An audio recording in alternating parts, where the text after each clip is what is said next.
Restoration technology, folks. If you guys have never used this, give it a shot. Watch this. It slices, it dices. You take just a little bit. It's safe, it's non-toxic, good for the environment. Take a little bit. Watch this right here, effortlessly. Look how clean that comes. Right there. Wow.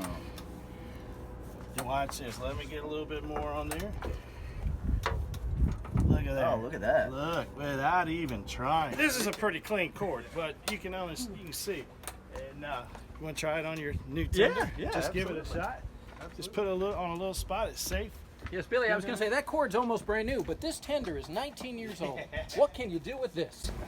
Yeah, this is the cool part. You can get it on your hands, but just try a little spot first. Just anywhere around the anything on the tubes, it should brighten it right up, man.